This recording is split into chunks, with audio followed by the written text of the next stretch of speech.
You know, the dogs out there saying, man, these cats are giving us dogs a bad name. Because a dog, his quality is loyalty. Right. Right? The dog is loyal, man's best friend. And these human dogs aren't loyal to anyone. They treat women like a dog would never treat. So, no. That's right. Exactly. Right. So, you know, these cats are giving the dogs the bad name. So don't disrespect the animals by comparing this poor excuse for a human being to an animal. How do we get off on that tangent? I think I am going to come out with a song with "Don't Diss the Dogs." Don't diss the dogs. Yeah.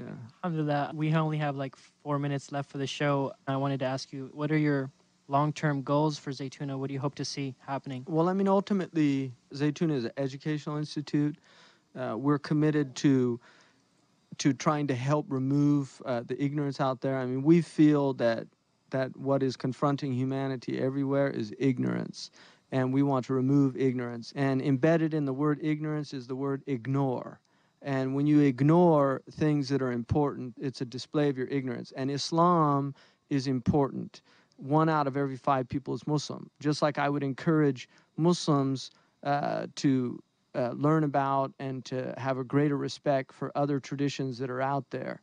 I also encourage non-Muslims to actually find out about Islam, because even if you don't become a Muslim, in order to be an educated person in the 21st century, you should know what 1 out of every 5 people believes, just like you should know the basic principles and tenets of Christianity. And most people are not afraid of Christianity, and there are certain types of Christianity that I'm afraid of, but the majority of Christians I have no problem with whatsoever, and I have family members that are Christian, and they're good people.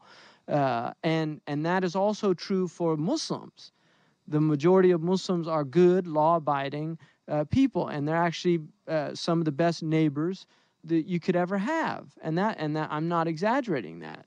But unfortunately, there's also some hot-headed, there's some angry, there's some resentful, there's some impatient, and there's some deeply misguided Muslims out there, like any religion or faith, but they represent a very small minority. Unfortunately, very statistically insignificant groups now can have an immense impact and an extravagant display of their rage that ends up reflecting poorly on all of the other adherents to that group.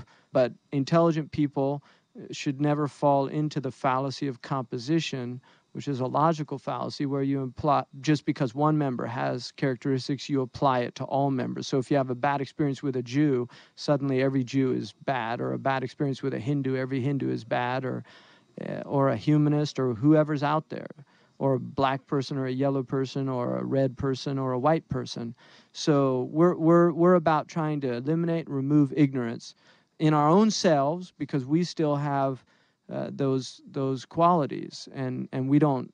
This is not some Manichaean melodramatic worldview that we're putting out there. We recognize that we have work to do ourselves, and that's why we're committed to increasing our knowledge, practicing that knowledge, and also to spreading that knowledge to those who are willing to give it an ear, and eventually to also try to grow and benefit from it. Mecca 1 1 1 1 1 1 1 1